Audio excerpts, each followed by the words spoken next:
Om Namo Bhagavate Vasudevaya. Om Namo Bhagavate Vasudevaya. Om Namo Bhagavate Vasudevaya. Narayanam Namaskritya Naram Chaiva Narottamam Devim Saraswatim Vyasam Tato Jaimudirayet Nashtaprayeshu Bhadreshu Nityam Bhagavata Sevaya Bhagavatir Shloke Bhaktir Bhavati Naistiki Umagnaanatimirandasya Gnananjanashalakaya Chakshurunmilitam Yena Tasmai Shri Gurave Namaha Namo Vishnupadaya Krishna Preshtaya Bhutale Srimate Bhakti Vedanta Swaminiti Namine Namaste Saraswate Deve Gauravani Pracharine Nirvishesha Shunyavadi Paschatya Deshatharini Jai Shri Krishna Chaitanya Prabhu Nityananda Shri Advaita Gadadara Shivasadi Gaura Bhakta Vrinda Hare Krishna Krishna Krishna Hare Hare Hare Rama Rama Rama Hare Krishna. Okay. So today we're going to cover verse 3.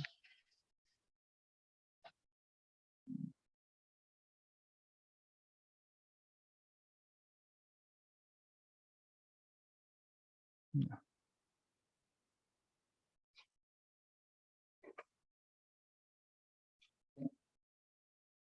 1.1.3 Nigamakalpatarorgalitam phalam Chukamukadamrita Dravasanyutam Pipata Bhagavatam Ratamadayam Muhuraho Rasika Bhuvi Bhavukaha. So, glories of Bhagavatam continuing, and also glories of the speaker, Goswami. Yesterday we discussed about glories of Bhagavatam, how Bhagavatam rejects Dharma, Artha, Kama, Moksha, and it establishes the absolute truth. And what need is there for any other literature when Śrīmad Bhāgavatam is there? And one who sincerely and submissively, attentively and submissively hears Bhagavatam, Lord Krishna will very soon be situated in the heart of such. So it's a very powerful mechanism to serve Krishna. Krishna becomes established in the heart of such a devotee. So now, yes, Śrīmad Bhāgavatam talks about the highest truth, but this highest truth is not like, so Jnana is normal, the path of Jnana, which is Brahman realization, and it is very nirasa, it is very dry, and it is speculative. It's very dry because there is no conception of Supreme Lord as a person. And here in Śrīmad Bhāgavatam, because the whole focus is on Bhagavan, Krishna, personal form of Krishna. So this beautiful description of actually what we get in Bhagavatam. It says, Nigama kalpataror galitam phalam. Nigama means Vedic literatures. Kalpataru, desire tree. Galitam phalam. Galitam means fully matured. Like fully sweet, matured fruit of the desire tree of Vedic literatures. Shuka Mukhad, Shukadev Goswami. Mukhat, from him, from the lips of Amrita Dharva Sanyutam. Amrita Dhrava. That Amrita, it is being delivered along with the nectar from the lips of Sri Shukadeva Goswami. Pibata Bhagavatam, Pibata, relish, drink Bhagavatam, just this book Bhagavatam, Rasamalayam. So it is Rasamalayam, like one way of thinking about it is like Dukhalayam, he is full of Dukha. So it's Rasamalayam, it's full of Rasa.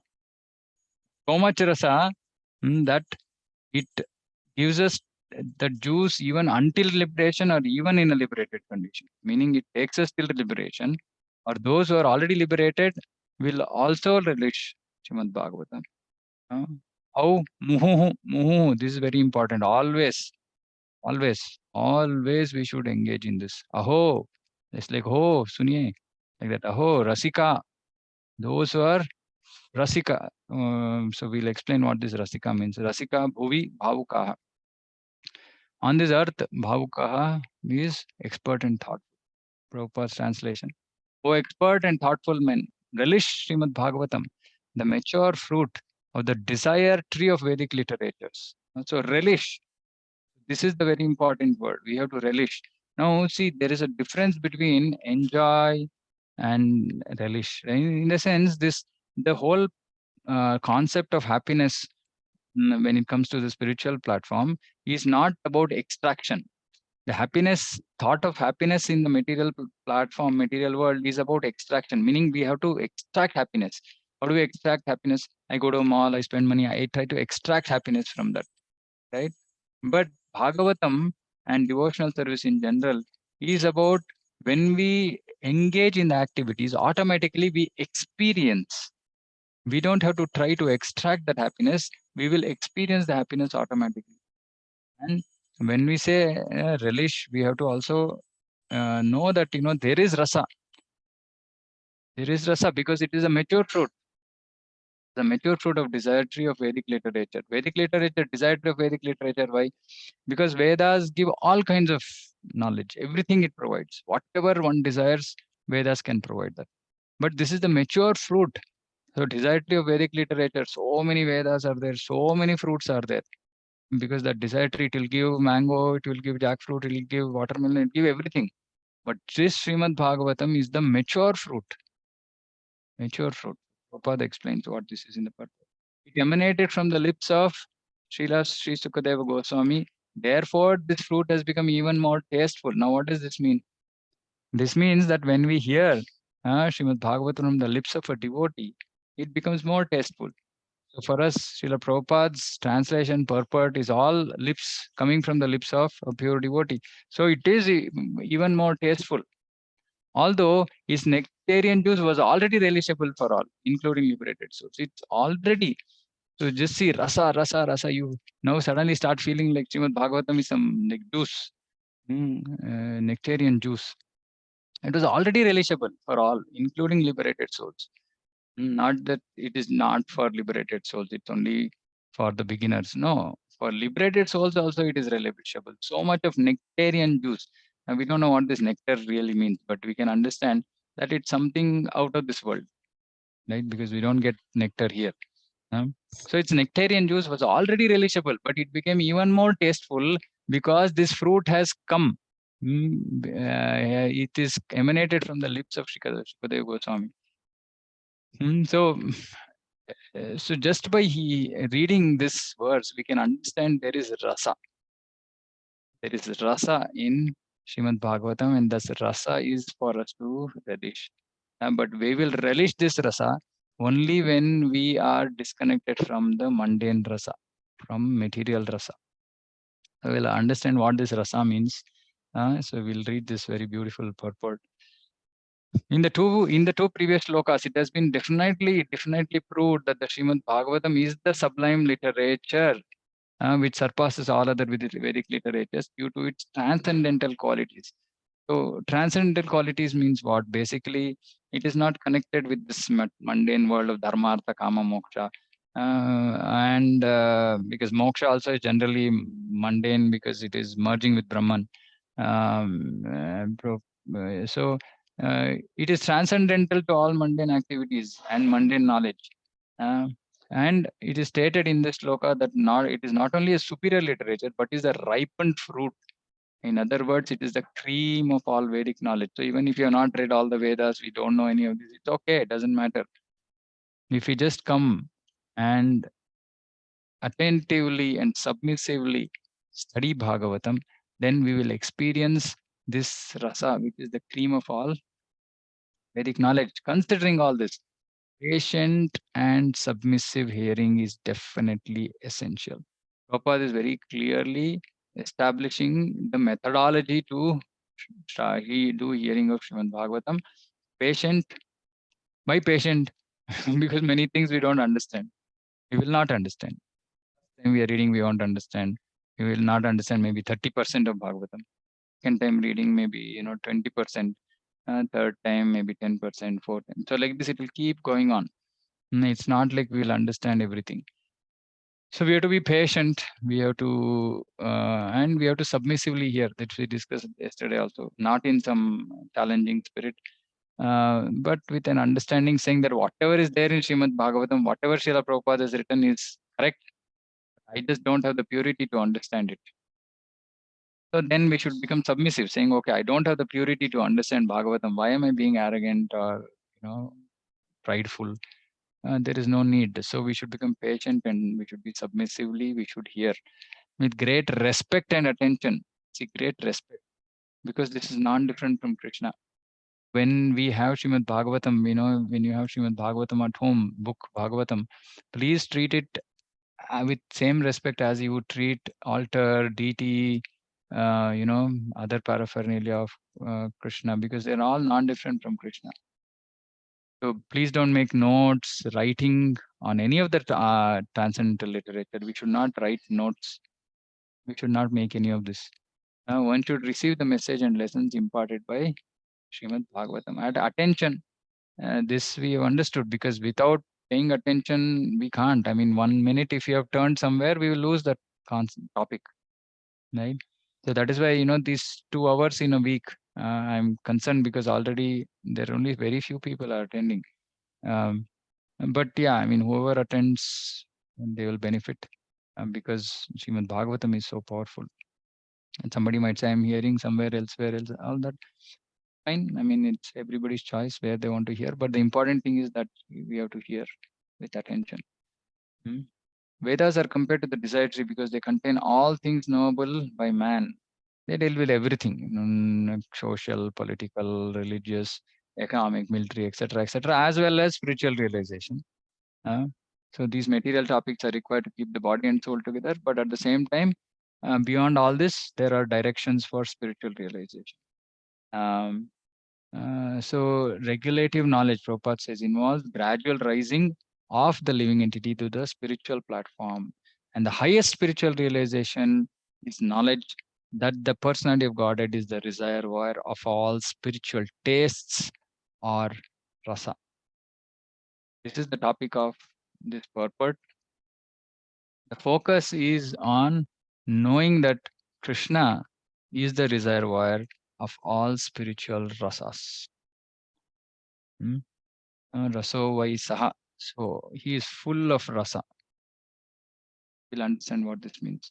Every living entity, beginning from Brahma down to the insignificant ant, desires to relish some sort of rasa derived from sense perceptions. So this taste is rasa, this sensual pleasure, that whatever Prabhupada is saying here, these sensual pleasures are technically called rasas.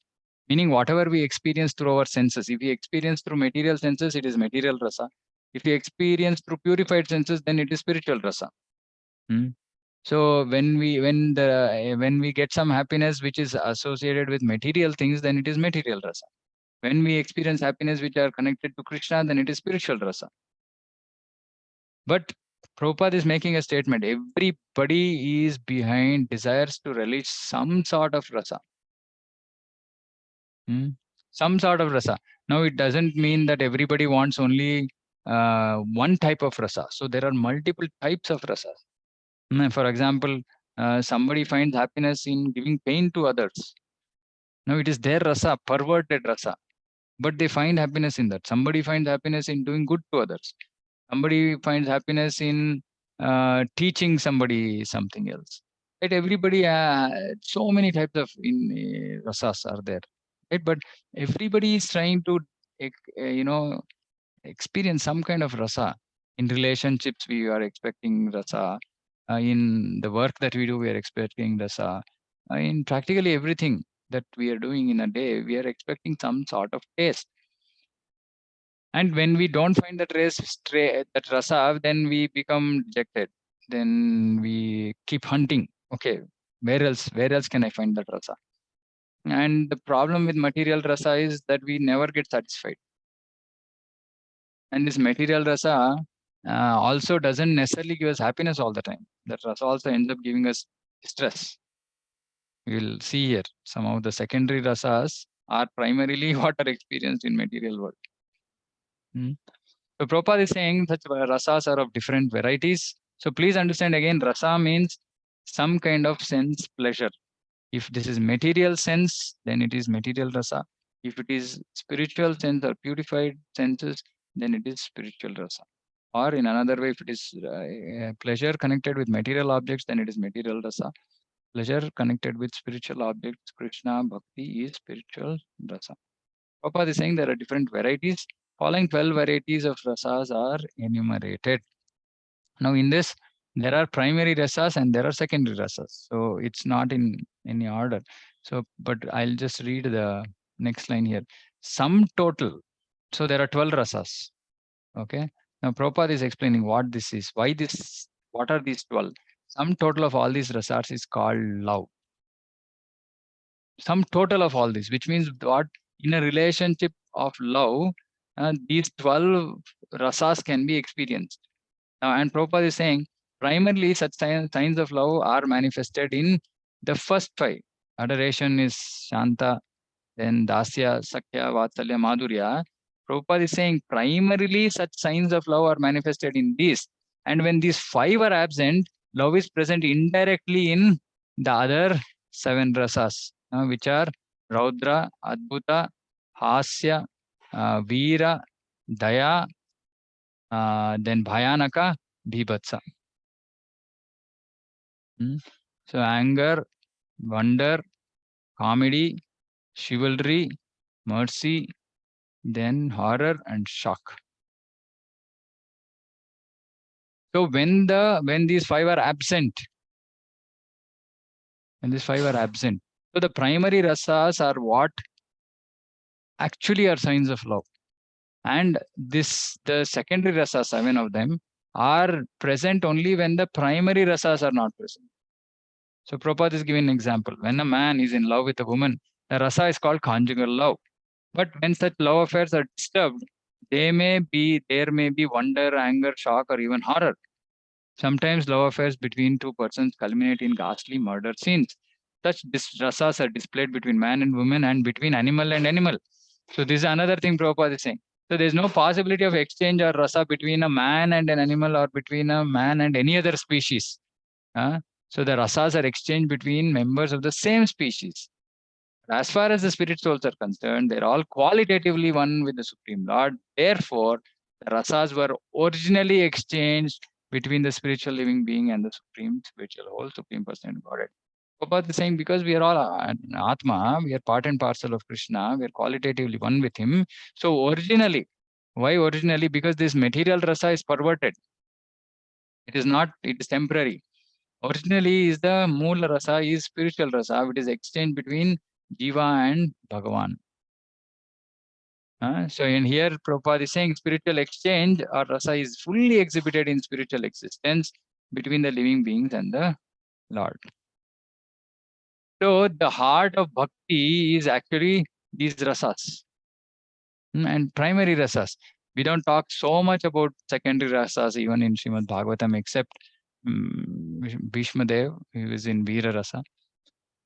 Otherwise, we don't really talk much about any of these other rasas, right? Primary focus is on the 5 rasas. And for us, this is very important, what I'm going to say now. See, we are all trying to get associated with a parampara, right? ISKCON represents Brahma Madhva Gaudiya Sampradaya. Now, there is a difference between Madhva Sampradaya and us also. There's a difference between Sri Sampradaya and us. There's a difference between, of course, Rudra Sampradaya and Kumara Sampradaya. So we have to associate with our parampara. Okay. Now, what I'm going to say now might be a little bit disturbing for devotees who are hearing this for the first time, but it's okay. It's important because these rasas actually are giving us this very clear understanding. See, while these 5 primary rasas are there, Shanta Dasya. So just for everybody's understanding, what is Shanta? Anybody can say what is Shanta Rasa? Shanta Rasa. You all heard this multiple times, isn't it? Patience, Prabhu. Patience. Patience. Okay. Anybody else? Shanta. Okay. So Shanta Rasa is a mood where we recognize the position of the Supreme Lord, that he is the Supreme Lord, he is the Supreme Controller, all that. But there is nothing further to it. We just have that respect. That's all. It's just knowledge that I have saying that Lord is a Supreme Lord. So actually there is no, it's just that kind of very remote kind of connection with the Lord. That is why Krishnadas Kaviraj Goswami in Chaitanya Charitamrita, when he's talking about rasas, he doesn't talk about 5 rasas. He talks about only 4. He says from Dasya only rasas. This Shanta is actually not so much of a rasa. And Shanta rasa is present both in Vaikuntha and in Goloka Vrindavana. Okay, in Goloka Vrindavan also, there are so many, like for example, there are pebbles or stones, so there are living entities, like there might be fish in the water. They are just in this Shanta. Oh, Supreme Lord is there somehow, like that. So, but they don't have any real need for any seva. But it is said that Shanta is also there in Goloka Vrindavan and in Vaikuntha. Then Dasya, when this adoration increases, oh, Supreme Lord, oh, he is the Supreme Controller. Oh, so how will this increase? By Shravanam. So when we hear about Supreme Lord, about his glories, about his supreme position, about how everything is under his control, about so many things about Supreme Lord, then we say, okay, he is the master. Okay, I have to serve. So this is service. So then we come into Dasya. Primarily, please understand this, all other rasas also, which is Sakhya, Vatsalya, Madhurya, are based on Dasya. All the devotees in Sakhya, Vatsalya, Madhurya also have the feeling of service to Krishna, but they are specialized services. They're not like generalized Dasya, specialized Dasya. But in their dealings, when you hear these things, for example, Krishna's friends putting their hand on Krishna's shoulders, it might not look like Dasya, but it is Dasya because all of this gives a lot of happiness to Krishna. And the idea of Dasya is to please Krishna in the way that he wants. Dasya doesn't mean that I am Dasa, but I will do whatever I want. No, Dasa means I will do whatever the master wants. So in these specialized rasas, devotees are serving Krishna in a way that he likes it, right? But with the mood of Dasya, mood of being I am his servant. Even Madhurya Rasa, which is very difficult to understand. It takes a lot of time to understand mood of gopis. So, but we will not discuss much about conjugal love for now. We will come to that later. So Shanta, Dasya, Sakhya, Vatsalya, Madhurya, Sakhya, all very dear friends of Krishna. And in all these, we will discuss that maybe, at a point of time traveling. If we do Bhakti Rasamrita Sindhu, then we will discuss about different, and of course, there are other literatures which talk about different types of friends of Krishna and different types of gopis and all that. So we'll see that later. Then there is parental affection. Not just Yashoda and Nanda Maharaj, but all the elderly Gopas and Gopis in Vrindavan, Vrajabhumi, they all love Krishna in parental affection. And then there is conjugal love. In this, there are 2. There is Swakiya and Parakiya. So Swakiya is married love and Parakiya is unmarried, right? Or paramour love. No, we will not, like I said, I'm not going to get into too much of details at this point of time. So I'm saying that these 5 rasas are there, and we should know what is ISKCON or Brahma Madhva Gaudiya Sampradaya, what is the goal. So for example, when we join, suppose we join some college to do some degree or something, then we know, okay, This is what I'm aiming at. I want to become a computer engineer. I want to become this. I want to become that. So like that, when we are coming, this is a training center for us.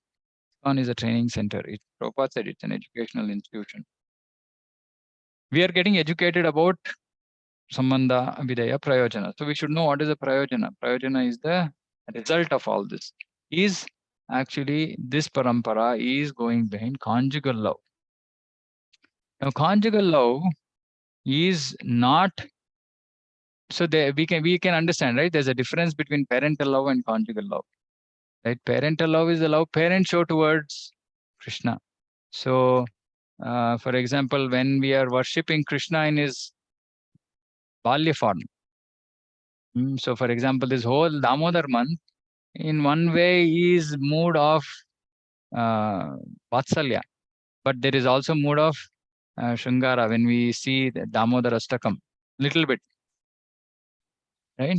But there is a difference. It is very clear, right? We can very easily understand that there's a difference between parental love and conjugal love. Oh, many devotees and ISKCON में problem है कि, in every temple we actually keep Laddu Gopal deities. Laddu Gopal deities are worshipped in the mood of parental affection. But if suppose say we want to worship Krishna in parental affection, then ideally we should find appropriate parampara. Like in Gujarat, they have this. They worship Gopal. No, which is fine. Lot of in North India, I know people want to worship because they don't have any conception really. They don't understand why they are worshipping Laddu Gopal. Just because you find Laddu Gopal deities in all temples, and you can you think that we can purchase them off the shelves and start worshipping them. By the way, deity worship also doesn't happen that way. And deity worship requires permission of Guru. Guru has to establish, like like we say prana pratishtapan, right? Like we have to, Lord has to agree to come and reside there. And it doesn't just like happen by just us getting, a form of the Lord from a shop. But either way, people are very excited about this parental.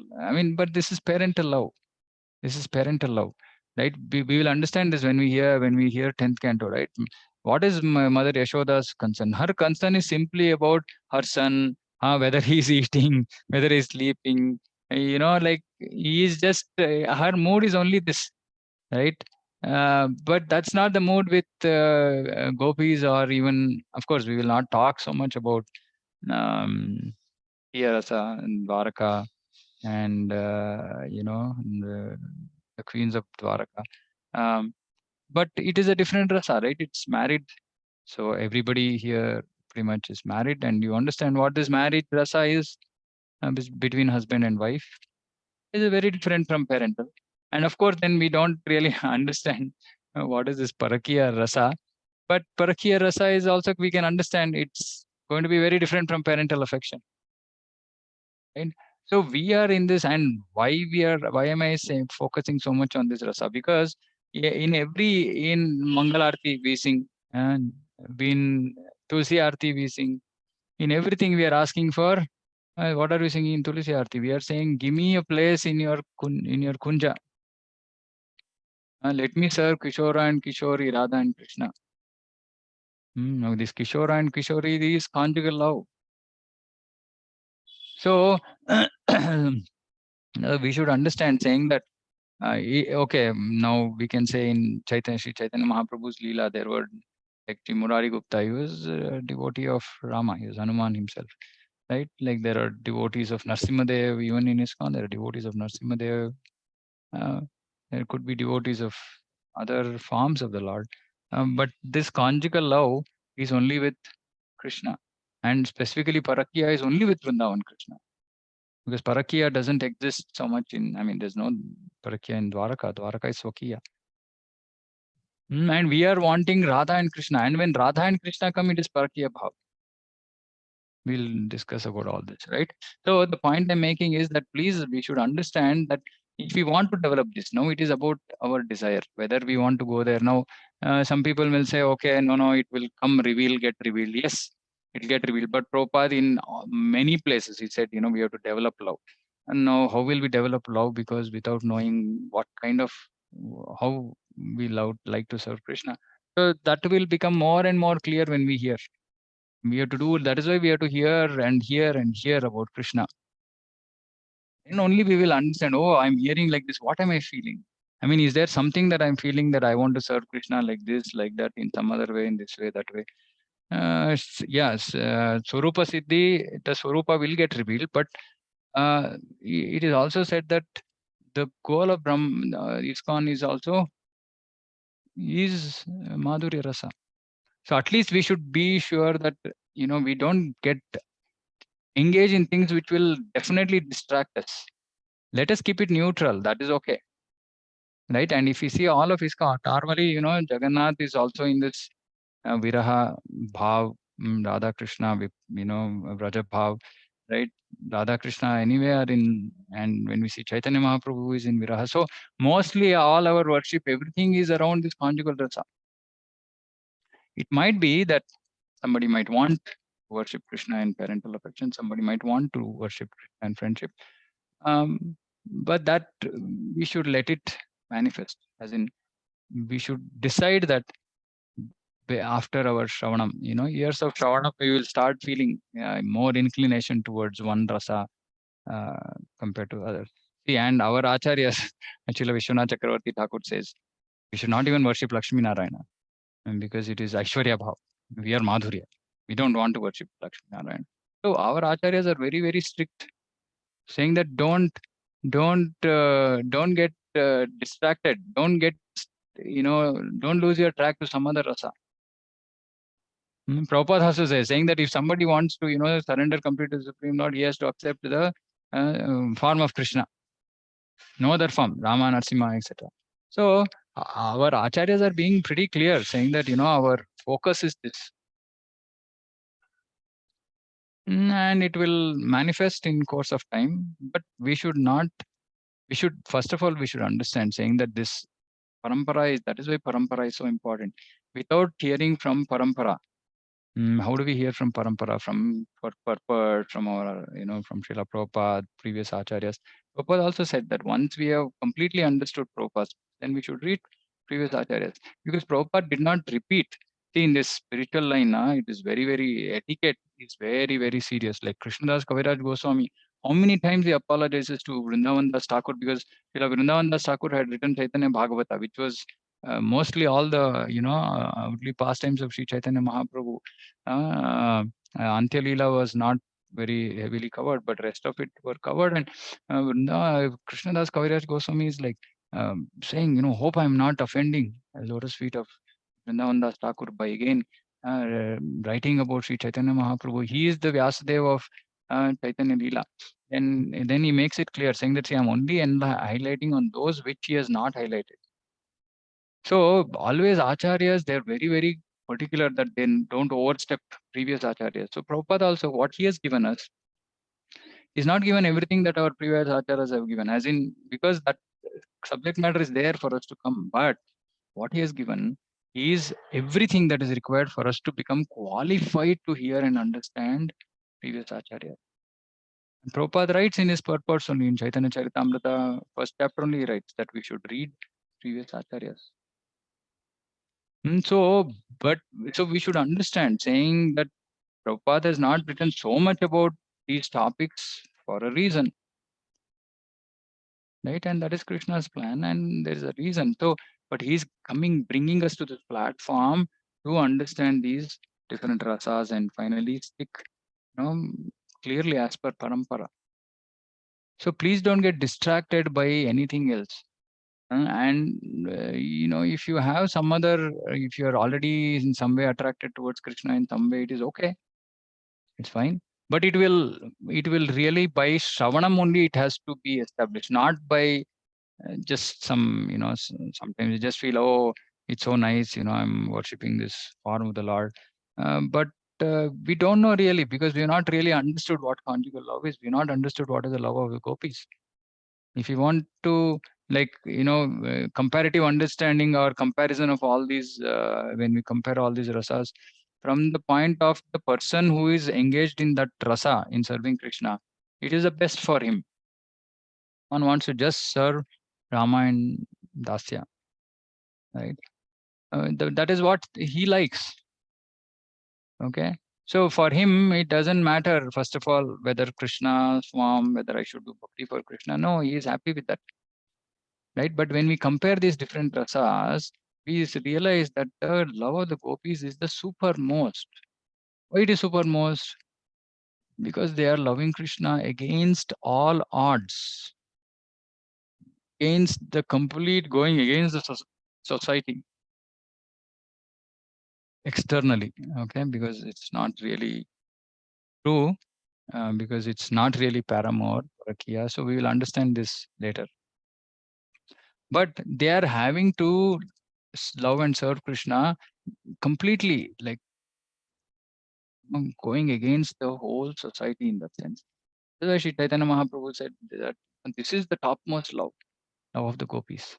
Now, if Chaitanya Mahaprabhu is saying this is the topmost love, then maybe it is okay for us to just feel like, oh no, I also want to serve in the topmost.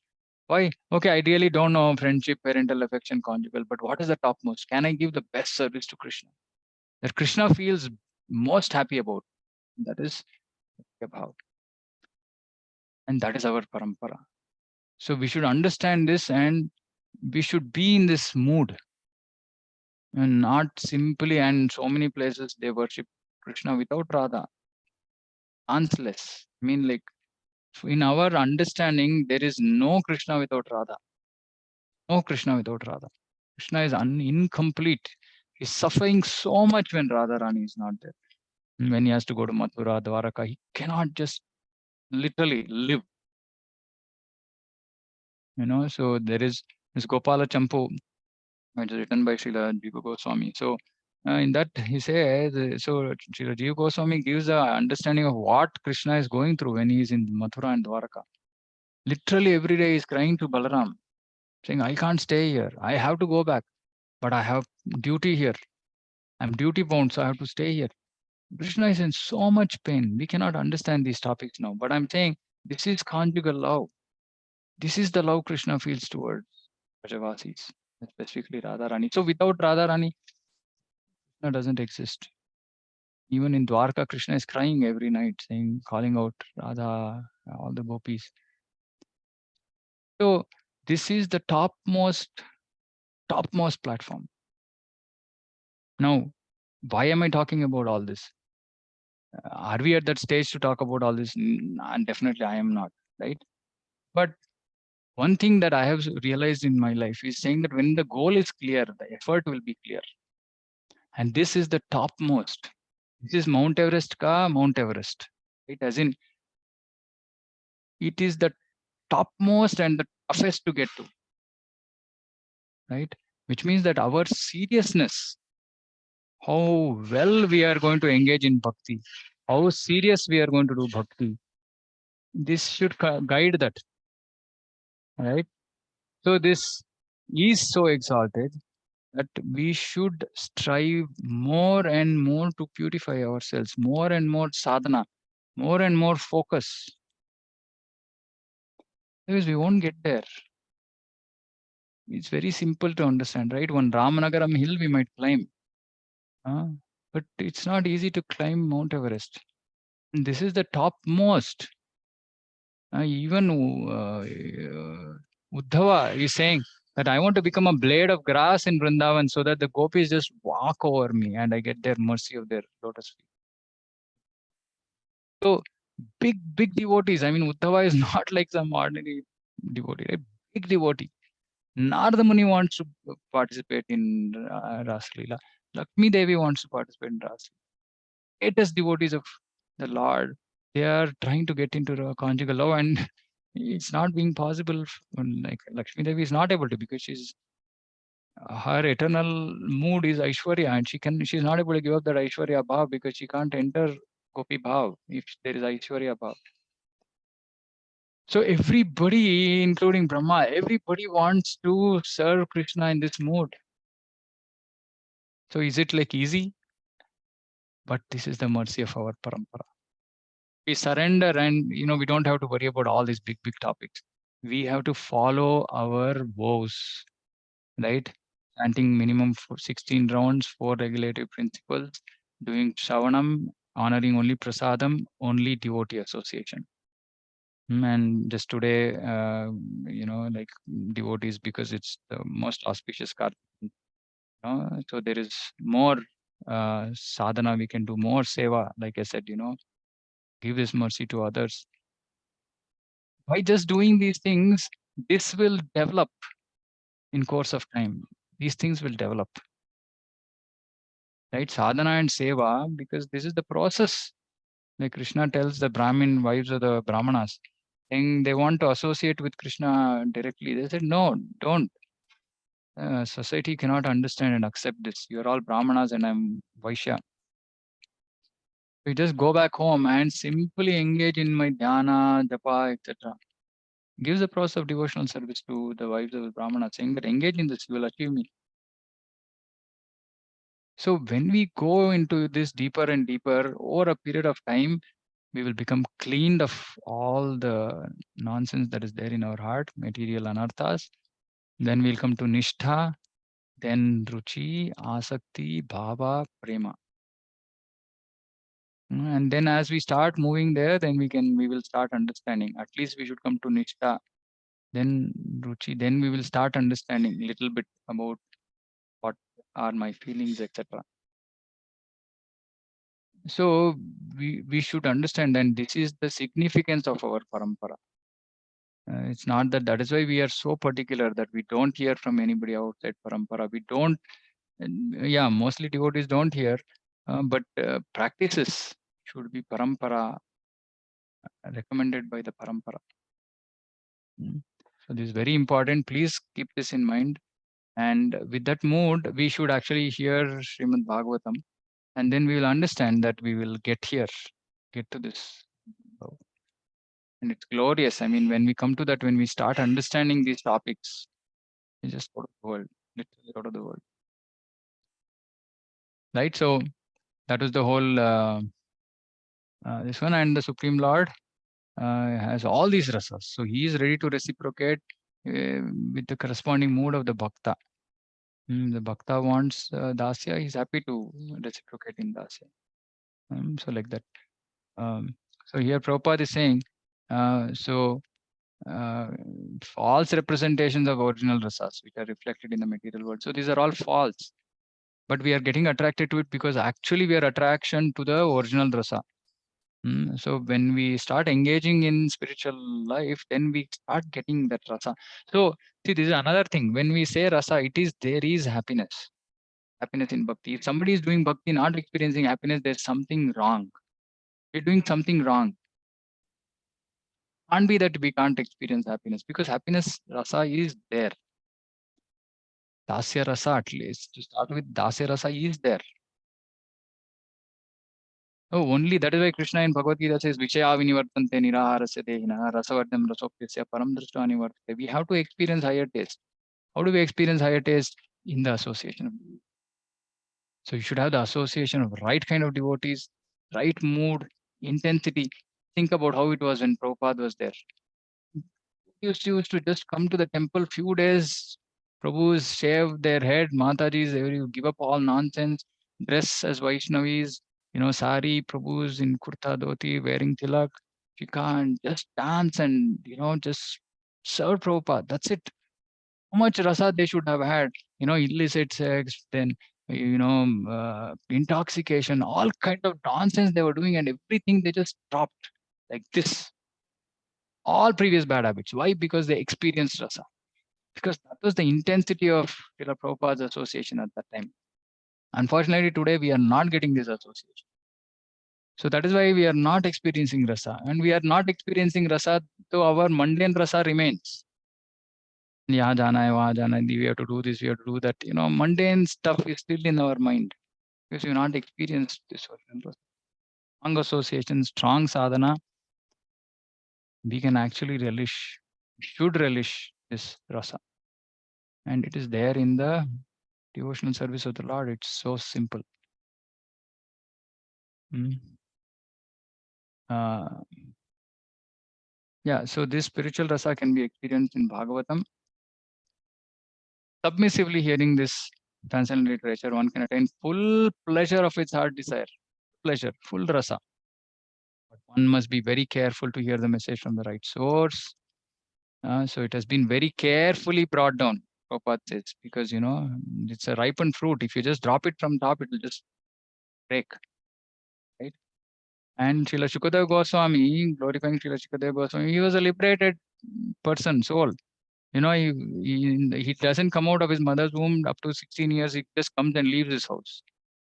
So he's a liberated soul, but he has heard Bhagavatam from his father. Then he develops a taste. And then he hears, and then he becomes a pure devotee because he was a monist. He was a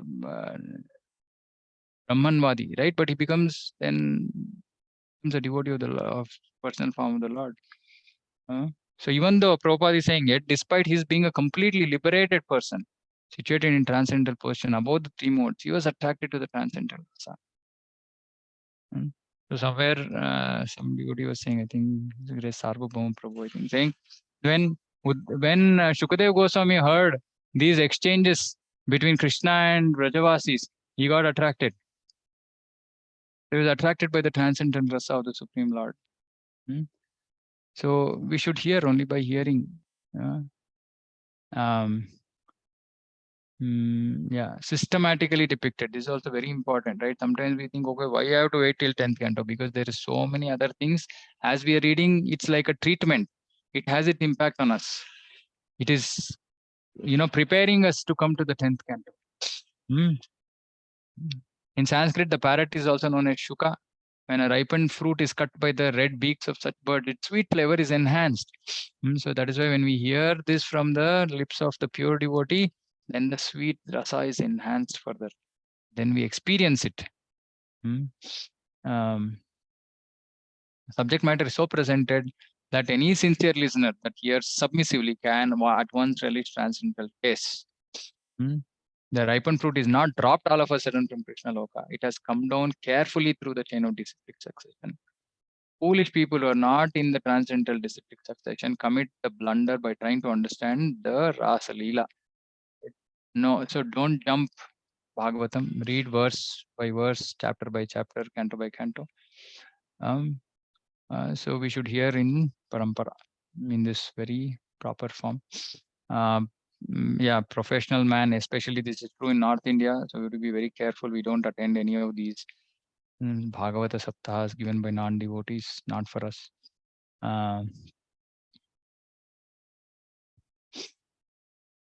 One should conclude, therefore, that the serious student should receive the message, serious student of the Rasa. So we have to become students of Rasa. Should receive the message of Bhagavatam in the chain of disciplic succession from Srila Shukadeva Goswami, who describes the Bhagavatam from its very beginning and not whimsically to satisfy the mundaner who has very little knowledge in transcendental science. A mundaner want to hear entertaining stuff. Oh, Krishna's Leela is entertaining. But it is not that's not how we should do. Śrīmad Bhāgavatam is so carefully presented that a sincere and serious person, see, this Prabhupada says in multiple purports, this is the key quality of a devotee. He has to be sincere and he has to be serious. He can at once enjoy the ripened fruit of Vedic knowledge simply by drinking the nectarian juice through the mouth of Shukadeva Goswami or his bona fide representative, Srila Prabhupada. So this is the beauty of Śrīmad Bhāgavatam, and it will actually take us to perfection. Right. So, the more we engage in Shravanam, sincere Shravanam, the more we can come to achieve the goal. Right. That I'll stop here. Granthra Śrīmad Bhāgavatam ki jai, Jagat Guru Śrīla Prabhupada. Anybody has